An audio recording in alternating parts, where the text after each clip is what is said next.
Welcome to Cut and Thrust, your podcast for the bloody and sometimes bizarre journey through the Middle Ages. Whether it's dark battles, questionable hygiene, or hair-raising rulers, here you'll get history as it really was, raw and unfiltered. So grab your sword, put on your helmet, and let's dive into the wild world of the past. Hello and welcome to a new episode of the Battle Merchant podcast. I'm Hendrik. And I'm Carmen.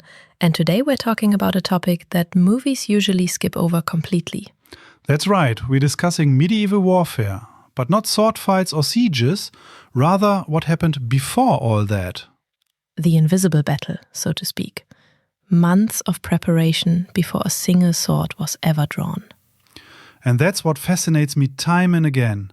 A knight in the Middle Ages, he didn't just ride off like in the movies, he brought an entire household with him. We're talking about a small traveling party here. Squires, cooks, grooms, sometimes even family members. This wasn't a lone figure on horseback. With the so-called lance, the smallest military unit, we're talking about a handful, up to 10 or 12 people. Yes, in the High Middle Ages indeed. The knight himself, his squire as armor-bearer, then one or two sword and spear fighters, plus archers, foot soldiers, baggage train servants for supplies. And the crazy thing is, the knight had to finance all of this himself. The equipment, the wages, the horses. It was an enormous financial burden. That's why households varied so much in size. A wealthy knight might have 15 or 20 people with him. A poorer one, perhaps only 5 or 6. I actually know this from reenactment.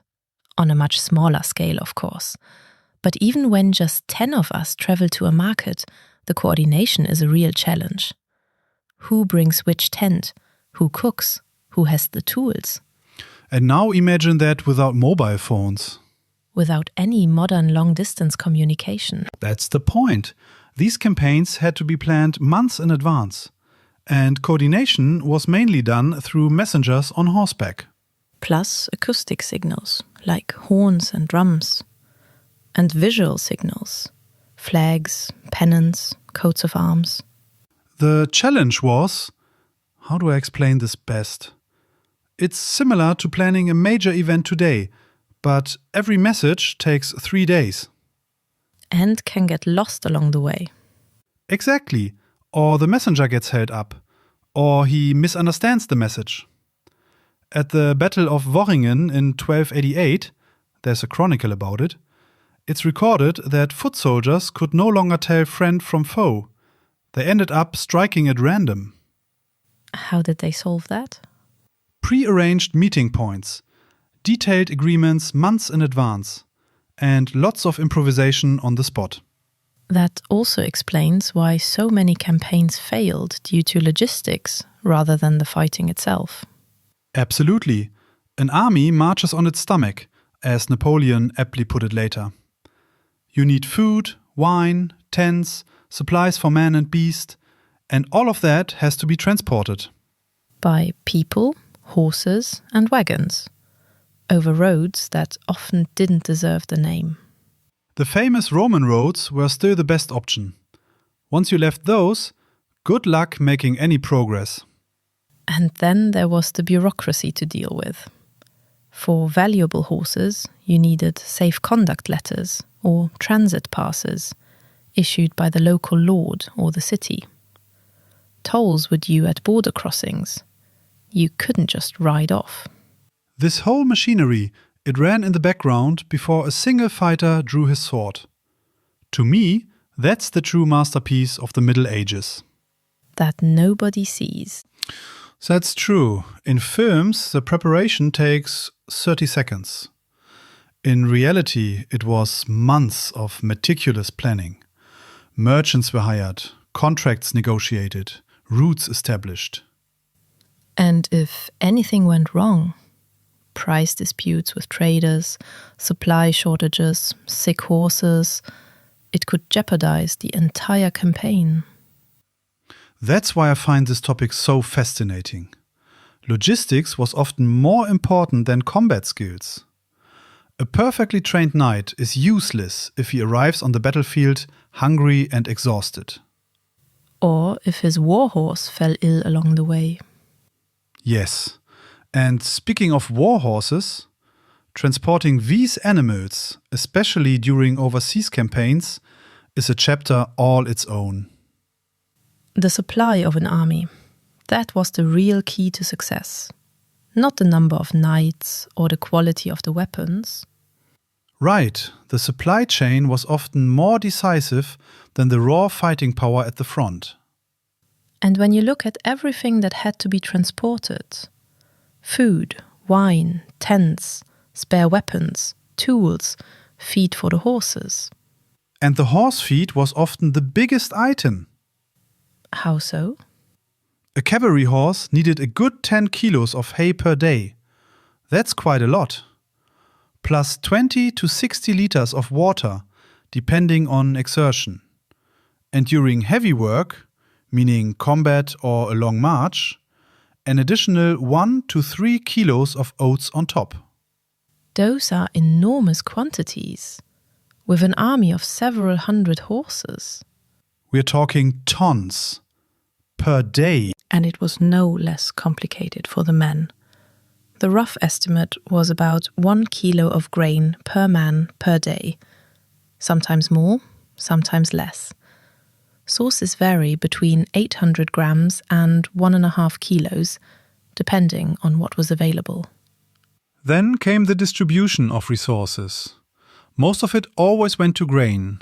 That was the absolute staple.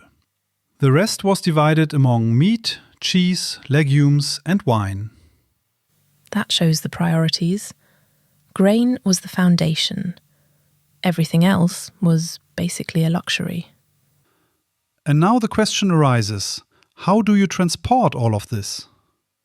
There were basically 3 options. People, horses, and wagons! And each had its limitations. People could only carry limited loads. Horses themselves needed feed that had to be brought along, and wagons were slow and dependent on decent roads. Which was often a problem in the Middle Ages. Away from the old Roman roads, things quickly got difficult. That's why there was also a natural size limit for armies. Beyond a certain point, it was simply impossible to bring in enough supplies. That also explains why armies couldn't stay in one place for long. Food and firewood in the surrounding area were quickly depleted. And plundering wasn't an option? Less effective than you'd think. The local population often had little themselves, and naturally hid everything they could, understandably. So they had to rely on merchants. And this is where it gets interesting. Merchants were indispensable for supplying larger armies, but naturally, they exploited the situation. Wartime prices. When an army desperately needs supplies and you're the only trader nearby, then you dictate the terms. This repeatedly led to conflicts between commanders and merchants. There are documented cases where merchants were outright boycotted because their demands were too high. But that meant no supplies. A vicious circle. And that's exactly why many campaigns failed, not because of the enemy, but because of logistics.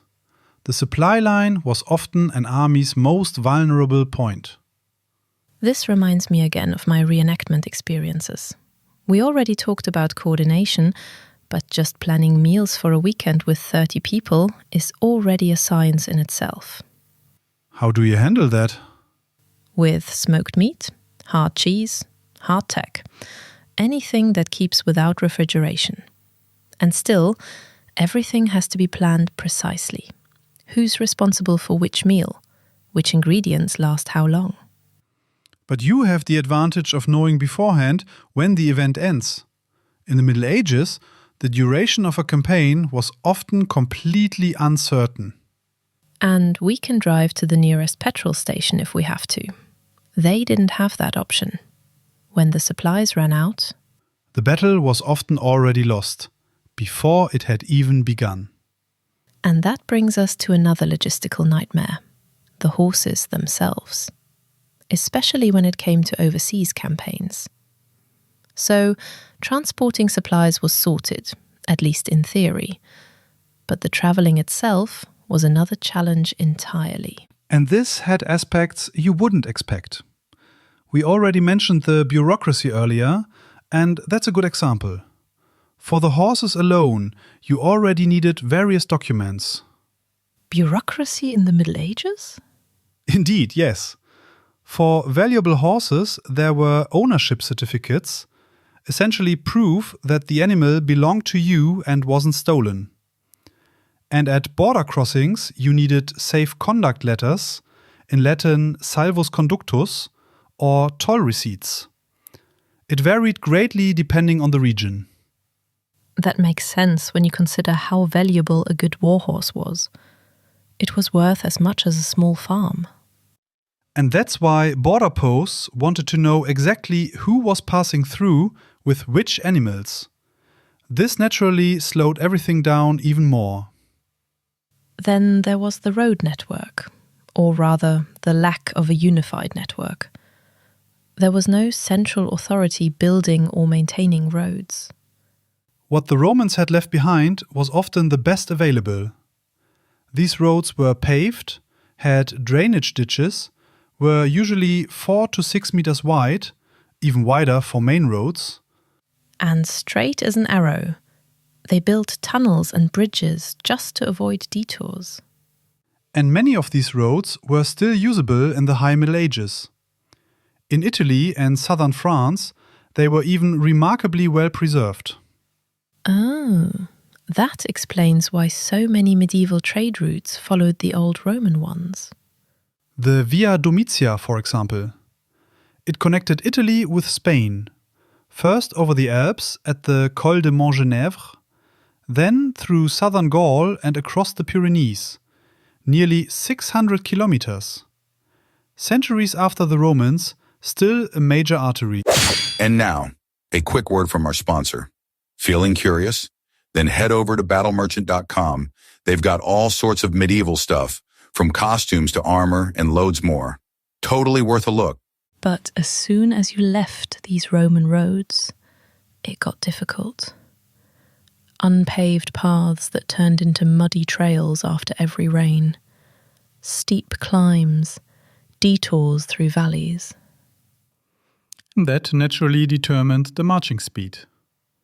An army might cover per day, maybe... Roughly how far? Well, 15 to 25 kilometers. In good weather and on good roads. In mud or mountains, considerably less. That sounds like not much, but you have to consider horses need regular rest breaks. They can't just march through like machines. Breaks every few hours. Water, feed, hoof checks. And if a horse went lame, it delayed the entire train. The Vikings and Normans had a different approach. They mainly used rivers and coastal routes. Because ships could carry more? And were faster. A longship could sail far inland up rivers.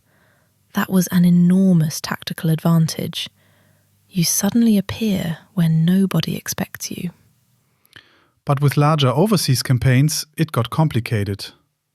Just transporting troops and equipment to the coast was already a mammoth logistical task.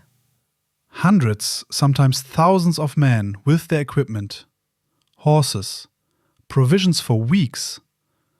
All of that had to arrive at a port in a coordinated manner.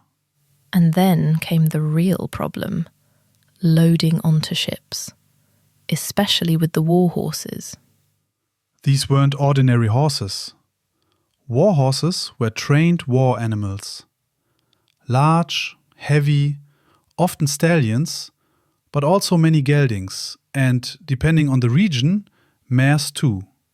With the temperament to match. They were hoisted aboard with slings and winches.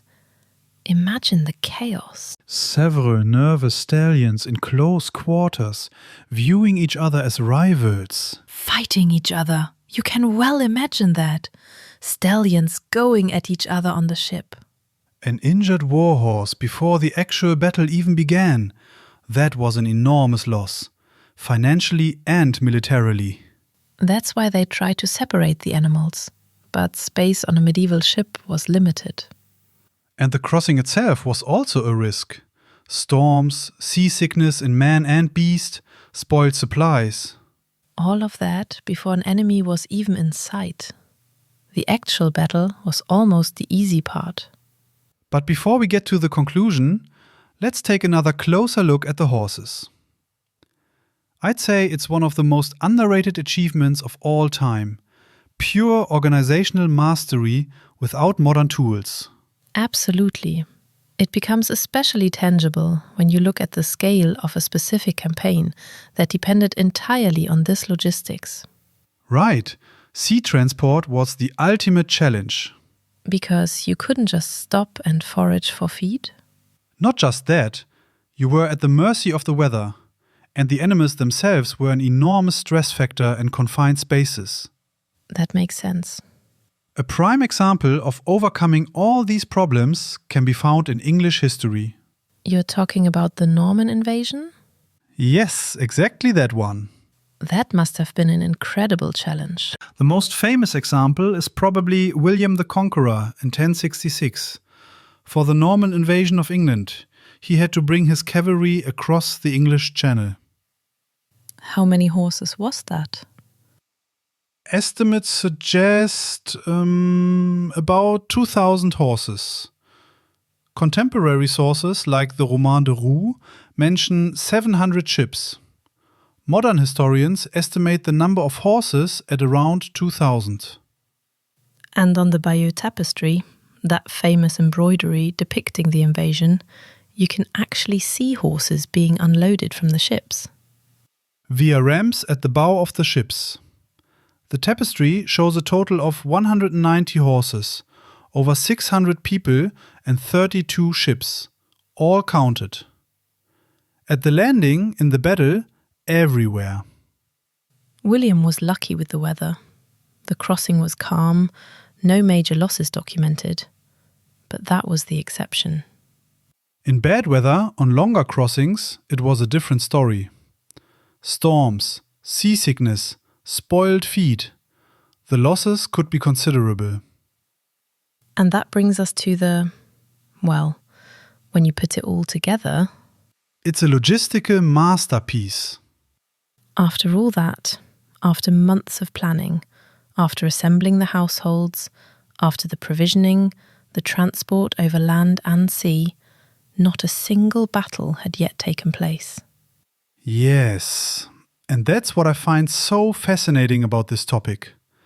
The invisible battle that had to be fought before every visible one. It also reveals something about the people of the Middle Ages. This ingenuity, this determination, this organizational ability. They had no computers, no radio communication, not even reliable maps. Yet they moved armies across continents and fought battles that changed history. That deserves respect. When we watch films today where armies appear out of nowhere, now we know what really lay behind it. And with that, we've reached the end of today's episode. We hope you had as much fun as we did diving into this world of medieval logistics. If you found this topic interesting, feel free to visit battlemerchant.com.